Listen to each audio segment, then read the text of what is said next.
CityCast from Explocity.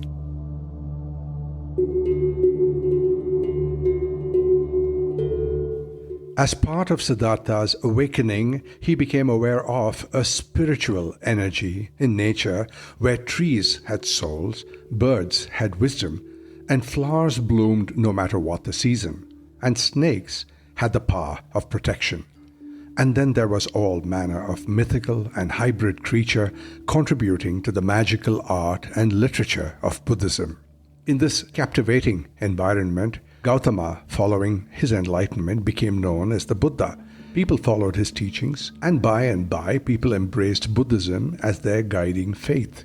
For the thousands of years following the Buddha's passing in 400 BC, give or take, Buddhism has become an institution.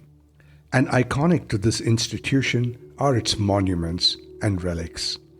The most recognizable part of Buddhist architecture is the stupa, which is a domed structure that serves as a place of veneration, of meditation, and spiritual pursuit. Originally built to house and protect the Buddha's ashes, and later those of enlightened monks, the stupa houses Buddhist relics that are central to the heritage and art of Buddhism. Of the many symbols and icons of Buddhism, there are two that are most easily identifiable. The tree. Everyone knows that the most remembered thing is that the Buddha came to his enlightenment under one, the Bodhi tree, and the other is the snake. Snake cults have always been known to India, as I guess there has always been the danger of snakebites, still an issue today in many parts of the country. But the snake features in the narrative of the Buddha's life. In one famous story, a cobra coiled itself around the base of Buddha's platform where he was meditating and the tree, and then spread its hood over its head to protect him from the elements as he reached his enlightenment. And ever since, understandably, the snake has been used as the principal symbol of protection. Happening right now in New York City as we speak is an exhibition called Tree and Serpent at the Metropolitan Museum of Art in New York. It explores the origins of Buddhist art in India. The exhibition features more than 140 objects dating from 200 BC to 400 AD or CE, same thing, including sculptures, jewelry and metalwork, and it also explores the influences of early Buddhist art by other cultures such as the Hellenistic world and the Roman Empire.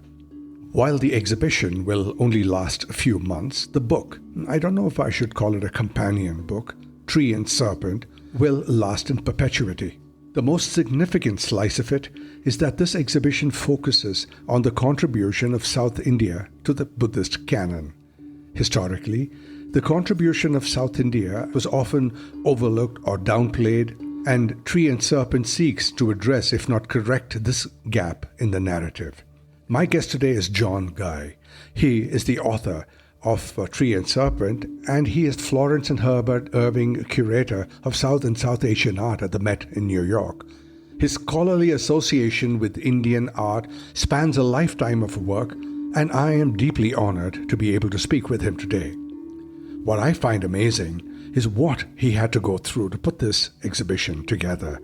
From ferreting out these Buddhist relics in remote parts of Andhra and other locations to shipping them to New York, the process must have been consuming.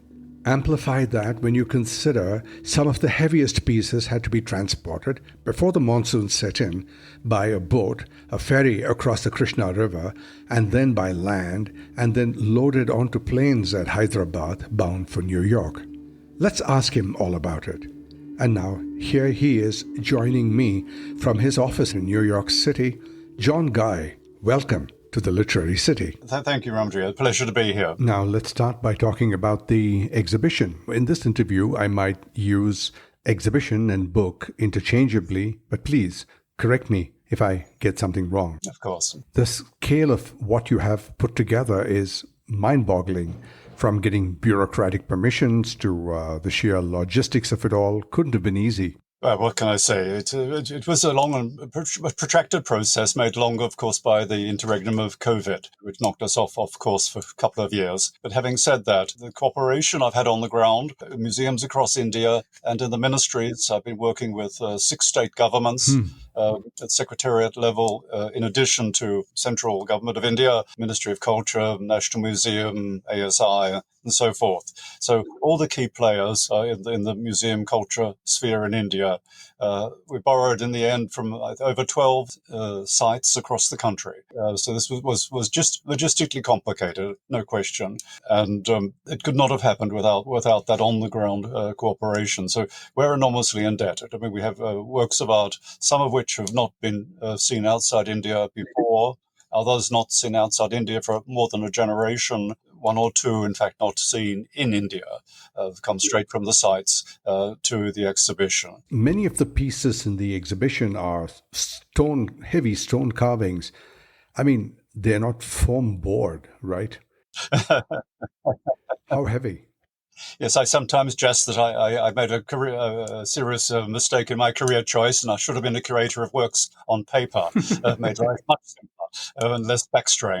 I don't personally lift the works, of course, but yes, we ended up with four shipments flying out from Delhi, 4 consignments, palletized, large, heavy cargo consignments, distributed over 4 flights for weight distribution. So it was complicated and dare I say, an expensive exercise. Professionally packed by a leading art handling company in India. Everything arrived in pristine condition, and it's been a seamless operation. And did installing all that take you a long time? It did take us 4 weeks to actually install the exhibition. That's kind of double the normal time for most exhibitions, because the team of riggers, heavy lifting equipment, and so on, gantries, forklifts, a team of people, very skilled and experienced in handling antiquities in this way. Specialized art handlers. So all of those skills were brought into play. And of course, an excellent design team on realizing the concept for the exhibition, 3D design, the graphic design, all sort of integral to this, the lighting specialists. It's a very multi-faceted exercise. At any one time, we had between 25 and 30 people in the galleries during the installation process, all there with different sets of skills, from the people who work the steel to make the fixtures, to the carpenters, to the light, etc. Complicated process. A big investment on our part, of course. I'd imagine. Now, flying them to New York in 4 planes is one thing, but getting them to the airport in Andhra, that must have been something of an exercise. Well, yes. I mean, they came from so many different places. I say 6 states were participating. We the cooperation of the government of Andhra Pradesh, Telangana, West Bengal, UP, Bihar, and Maharashtra. So the works had to be collected from each of those places with a National Museum representative there, because they were the nodal institution for coordinating all of this. They did a wonderful, wonderful job with the hub of the wheel. Then with the art packers, the work's then transported to the nearest airport, flight to Delhi. And then there's a review process to finally grant the permission for them to get what's called a temporary export permit to leave for temporary exhibition abroad, administered by a specialist committee. Any challenges? There were moments of stress, no question. Once we got things moving again after coming back, revisiting after COVID, it wasn't so much getting the final decisions. The goodwill was there. It was getting them in the right time frame in order to get those works on the plane, so we had time to install them for a fixed opening date. That became a little bit stressful. We do global exhibitions all around the world. It's not the first time at all. But those heavy pieces, you had to transport them over land, over water. And where was that? Nagarjunakonda? Well, yeah, so the one particular site, it's an ASI museum. It's a wonderful museum, one of my favorites in the Deccan, at Nagarjunakonda. It's an island, a man-made island. It was a hill in the Krishna River system. When the Nagarjuna Sagar was created in 1960. It was became an island, the tip of that particular hill. Yes, that happened because of the dam, Yes, didn't it? creating the great reservoir when Prime Minister Nehru sought to introduce electrification to the Deccan, which was Right. absolutely essential for development and so on. That they gave the Archaeological Survey, I think, 5 years to excavate and document, and then it was flooded. It's the ancient capital of the Ishvaku kingdom, successors to the Satavahanas. So it was archaeologically, of course, a loss, but it was essential for development. So it's still there, then underwater. Yeah, so the objects are in the museum on the tip of the hill, which is now an island, and they run a regular ferry service for visitors out there, except in the monsoon, of course. It closes down for several months. It gets quite choppy out there if there's a good, if you're got winds blowing. So it's a big stretch of water. So the works had to be we had to send the crate. They have pontoons to bring materials to the island. The crates were taken out. Things were packed.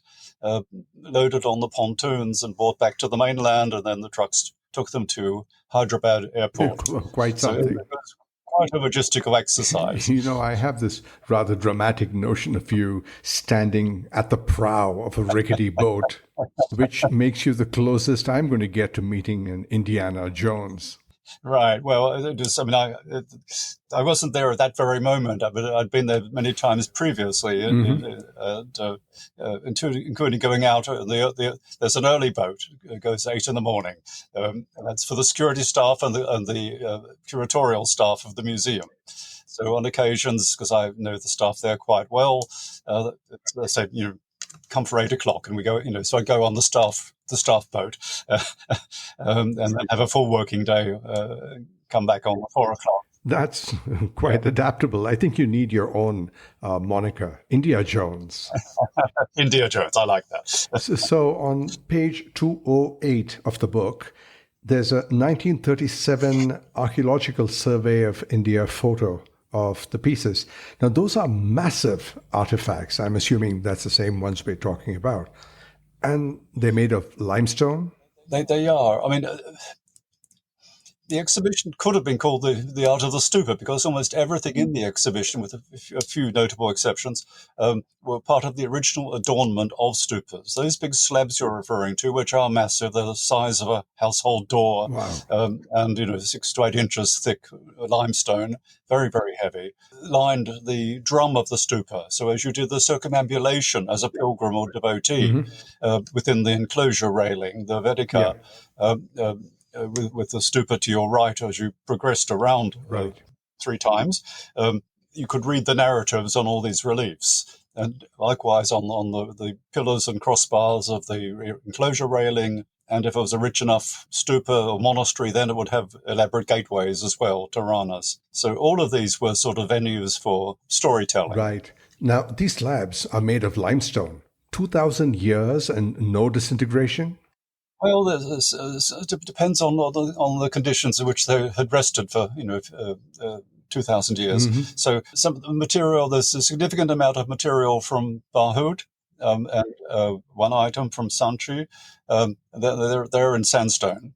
But the bulk of the material that we concentrated on the exhibition, and which I wanted to celebrate, really was the achievements of what I call Southern Buddhism, Southeast really. I mean, the Satavahanas, the Krishna Godavari river system network of what must have been ancient trade routes, along which are scattered the monasteries. And the predominant stone there is a beautiful milky white limestone. Now, on the subject of the contribution from the South, which is something that you mentioned in your foreword to the book about correcting the narrative, was it a conscious decision for you to do that and not do an exhibition about Buddhist art in India, top to bottom?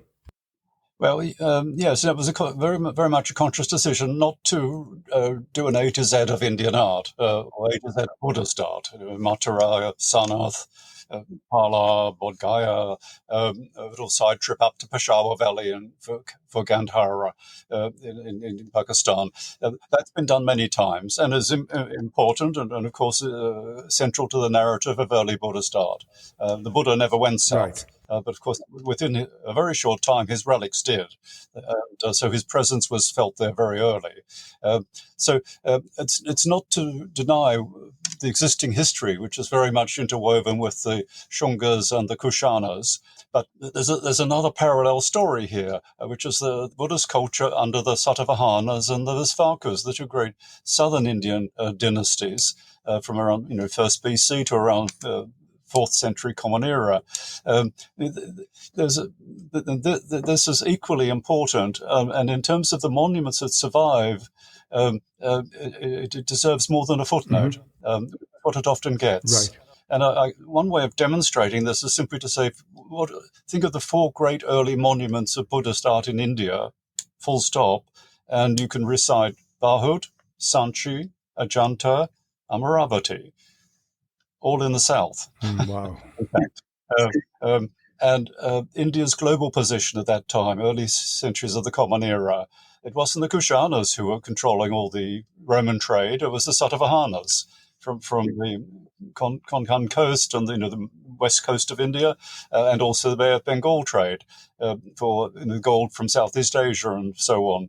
So they were extremely well connected, and of course the wealth was built on the back of Buddhism. Really, was built on the trade wealth from the merchant communities, from the artisan guild communities who were prosperous. Growth of towns and cities and so on along these trade routes, and the monasteries are part of that story. Right. I find it fascinating when archaeological finds unearth stories about cross-border and cross-cultural trade, which brings me to my question about 2 artifacts that are highlighted in the exhibition. First, the ivory yakshi that was discovered in Pompeii. You wrote that it dated back to the 1st century CE. So the destruction of Pompeii was in 79 CE, so around then? No, so she's pre-79, right. Yes. So which absolutely. means that it landed up over there in Pompeii. Before that, it was excavated from the ashes, the rubble. Yes, she was in what's been identified from other artifacts as probably a merchant's house. Right. So she was probably part of his inventory of things he'd imported, probably quite recently, and hadn't yet sold. She probably didn't arrive that much before 79, and it was destined for someone's collection. It's amazing. And soon after that, as you said, in 1944, was the discovery of the bronze statue of Poseidon, wasn't it? Correct. In Kolhapur. That's right. There's a site called Brahmapuri, which is in modern day on the banks of the river at Kolhapur, which is a little inland, but on the west coast, not far from Pune. Right. So is there any notion as to how old that statue may have been? Well, there's discussion about that in Roman studies circles. When most people think he's probably 2nd century Common Era, probably made in Alexandria. It's a small thing. It's only 4 inches in height, but it's a direct replica, if you like, of a monumental ancient Greek sculpture of Poseidon, which was lost in antiquity, no doubt melted down in some war, and that's been long gone. But these continue to be made, and the images of this size were essentially for household shrines, just as we have miniature images, in Brahmanical little folk bronzes and so on, for the puja room or the shrine in the corner of a living space. Right. Just like someone gave me a little leaning tower of Pisa, a tourist souvenir, tchotchke. But this representation of Poseidon originally would have had a trident, correct? You can tell from the posture. Yes, absolutely. He's in the posture. He's 1 foot raised on a rocky outcrop and raised hand to hold the trident, which is no longer there. It would have rusted away, I guess. I'd imagine, yeah. And so you point out that this was the principle. I mean, these 2 are evidence of the trade that existed between the Romans and the Satavahana kings. Now, those guys were basically Shaivite kings, but there's enough evidence to show that they actively extended their patronage to Buddhism, isn't there? Well, absolutely. We see this right through history. You see it with the Cholas in the medieval period in the south, the devout Shaivas, and they had one eye, of course, on the economy and prosperity of their kingdom, and the people running much of the international trade through Nagapattinam, in the medieval period, and these west coast ports, Sopara and others near in the Bombay area, were Buddhists and Jains, and so these tolerance was very much part of this, and it wasn't. What we do find, we have a lot of knowledge, in fact, about the patronage system of Buddhist monuments, because these monuments are built of all these component parts, and often someone would just fund one pillar or one crossbar. Right. It's like buying a seat in the opera, name on the back of on the plaque on the seat. Yes, sir. So it's a communal investment in their spiritual welfare, and what's interesting is the vast majority of those are lay people. That's interesting. Business people, tradespeople, Ivory Guild, members, and so on. Predominantly women, and describe herself as the wife of a what they call Ganapati. It's a sort of man of prosperity, man of property. Right. Some debate about what it precisely refers to, and then women of royal households under the Ishvakus at Nagarjunakonda. The women of the royal household were very active patrons of Buddhism, even though their husbands and fathers were Shaiva. Such a pity that the whole business of patronage for the arts is sort of crumbling, isn't it? Right. Yes, we all need a Medici, don't we? Yes, we do. The kings are there as well. We mustn't forget, Ashoka, of course, and then the great West Gateway at Bahut, which is now reconstructed in the Indian Museum in Calcutta so beautifully. That's directly linked to a member of the Shunga clan. Probably a first cousin of the king or some sort of relationship like that. We don't know precisely. Not the king himself, but probably one of the princes. I'd like to move on now to that part of your book that spoke about the representation of the Buddha in Buddhist art. On page 17 is your first reference to aniconic art. That is, the Buddha was not represented in a bodily form, but rather symbolically, right up to the 3rd century AD. Why was this? Was it frowned upon? Well, we don't know precise reasons why the Buddha didn't appear in human form until much, much later. The archaeological record makes it very clear that there was a reluctance or refusal to represent him in anything other than symbolic ways. And what were the best known symbols? The Buddhapada, the footprints. You have the Dhammachakra over the wheel for the teachings, the riderless horse for the departure, renunciation scene, and so on. And of course, then the stupa itself, sometimes with relics depicted on display, which is something the texts don't tell us so much about. The relics, what we always think of as relics concealed within the solid core of a stupa.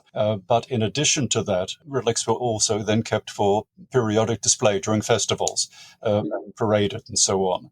And we get glimpses of this by about the 5th century Chinese pilgrim accounts make reference to this, the first written accounts we have. Aniconic art is not peculiar to Buddhism. It's well known in many religions and cultures around the world, Islam, for example.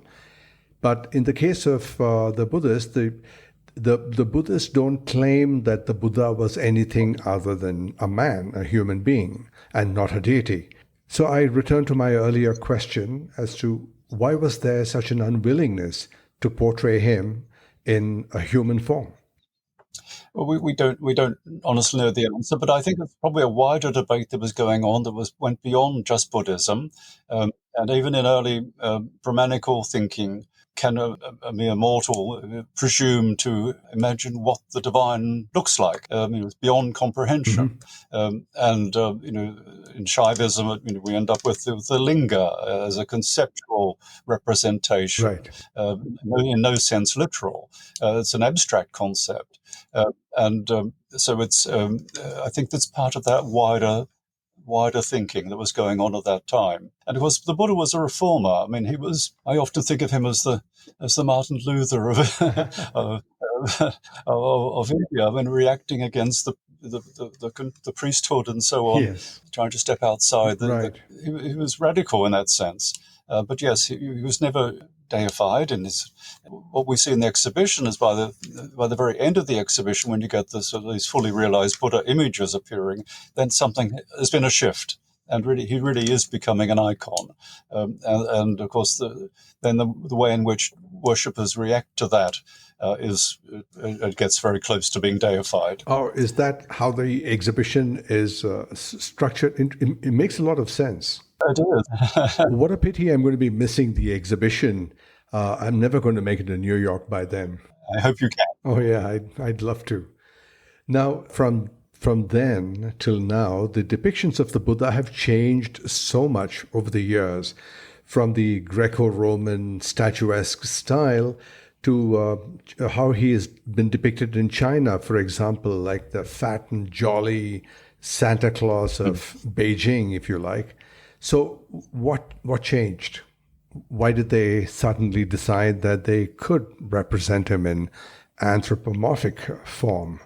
Well, I mean, we don't know, and that's a fundamental debate that continues to roll on in historical circles. I mean, one thought on that is that it may come down to the simple word of competition.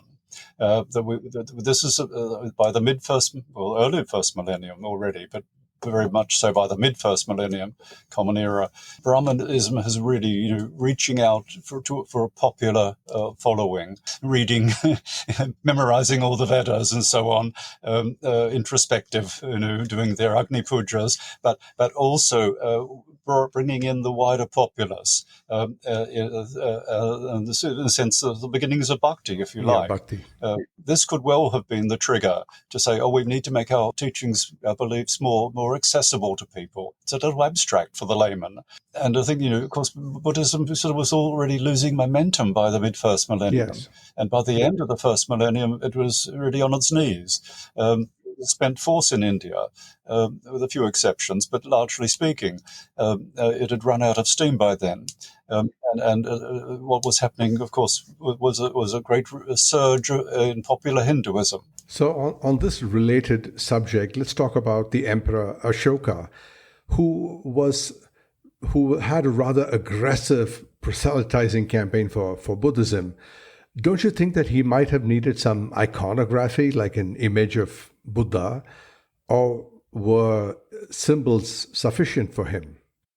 I don't think he was setting the iconographic program. I mean, but I'm sure he was, made a significant input into the content of the inscriptions, and I mean, we can read those in a sense as his voice, official and sanitized, but nonetheless, his voice is there. What, of course, he did was.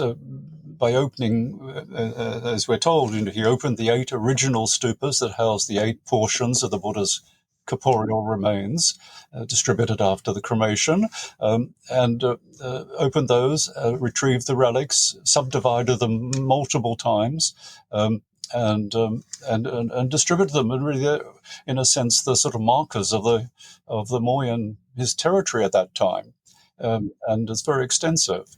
This is so fascinating. As is your book. I lost the better part of 1 week completely immersed in it, Tree and Serpent. No, just I'm delighted to hear that. I mean, there's so much wonderful Buddhist art being produced in the Deccan that has largely been overlooked. And so this exhibition is both to share that with people, and also float some ideas in terms of revisiting some of our understanding of early Buddhist art history, and to celebrate so many sites and collections that are not so well known outside the northern Buddhist circuit. Right, that's true. Okay, let's find out a little bit more about you. You worked for many years as the curator of the Victoria and Albert Museum in London. yes, a wonderfully eclectic museum. It has bits of everything. And in the early 20th century, when they were trying to rationalize their collections in London, the British Museum essentially is antiquities, and the V&A was everything else, and except paintings, which were the National Gallery. So I had the privilege of working there for 22 years. It was a great experience. And what led you to focus on India as a career choice?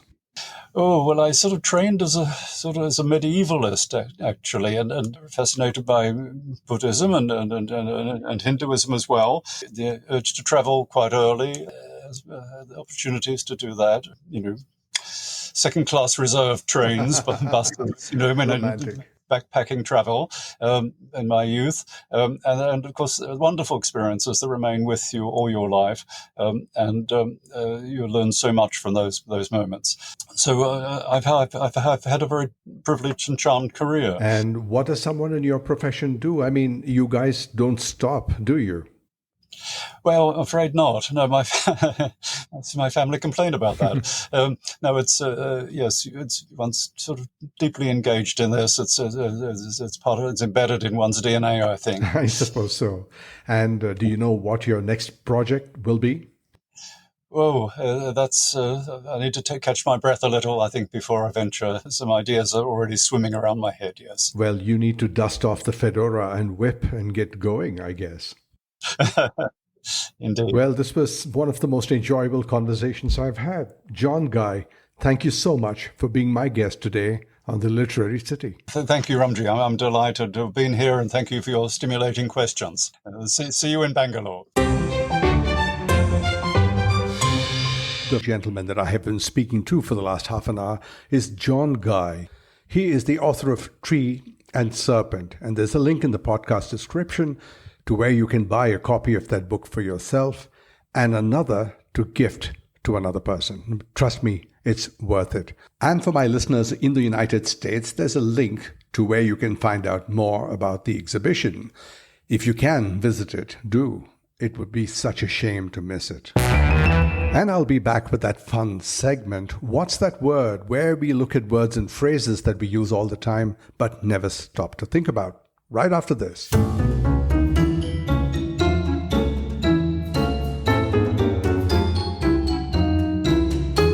I'm back. It's What's That Word?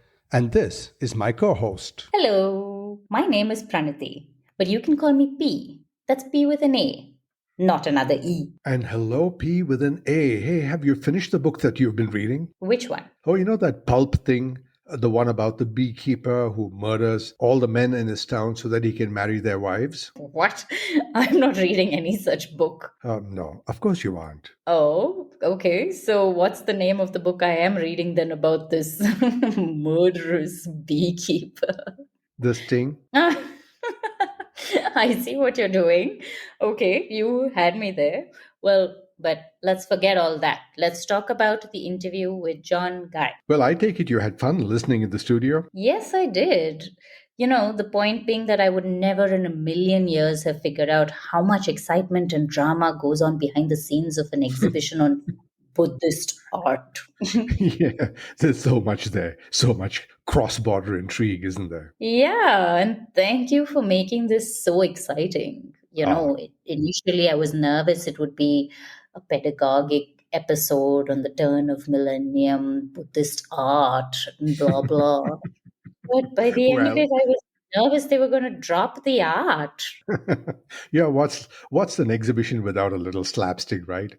Well, anyway, that's how we roll. Really, the exciting stuff is all what John did, isn't it? Yeah, and he sounds great. But wait, what did you call him again? Indiana Jones. That's how he's going to the Met's next cosplay theme party. Yeah, and you refer to it as his moniker. Yes, I did, Monica.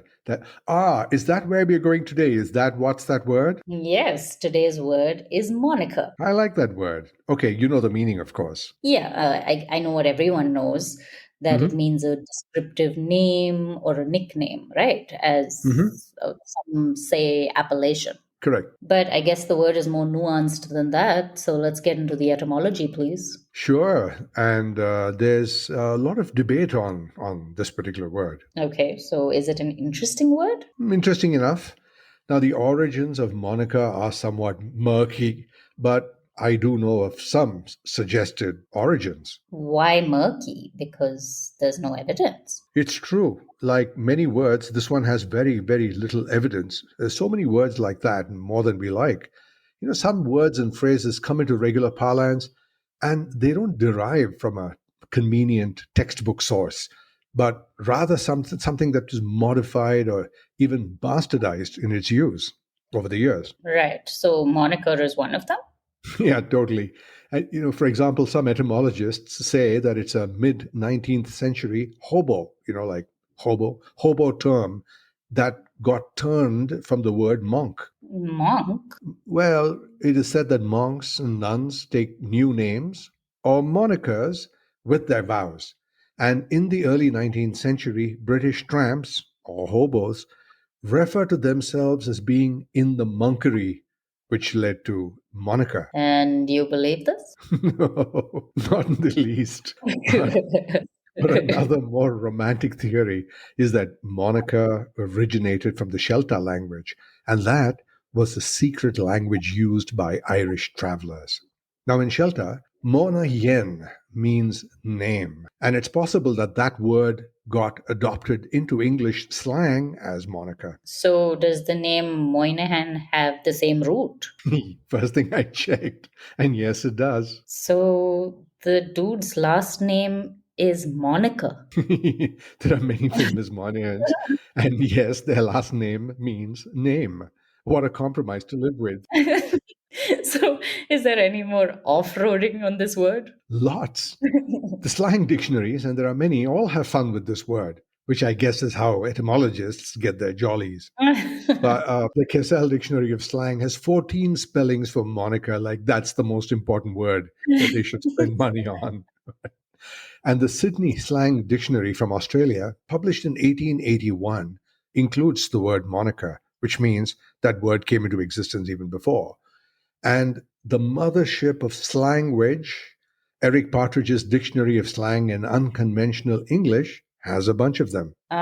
And no one can agree on anything? No, but the question is moot in this case. There are tons of other theories, such as moniker comes from the saintly name Monica. And that's a little facile, isn't it? And some have linked the origin to Italian words, theories. Any other absurd sounding ones? Absurd, yeah.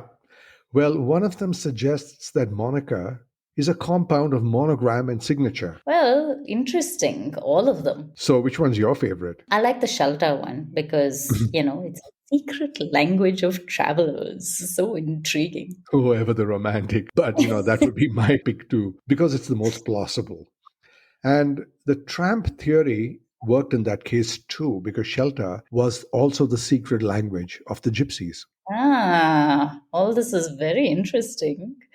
But before we go, earlier, you said slanguage? Yeah, slangwich. It's a portmanteau word. I love it. Slang plus language. Slanguage. Well, here's another fun portmanteau. It's B plus I. I know this one. Bye. Let's go! And that is our show. I'd like to thank my guest, John Guy, and my co-host, Pranati P. with an A, Madhav, and all of you for listening and those wonderful comments. Till next time, have fun. Catch you soon. Bye.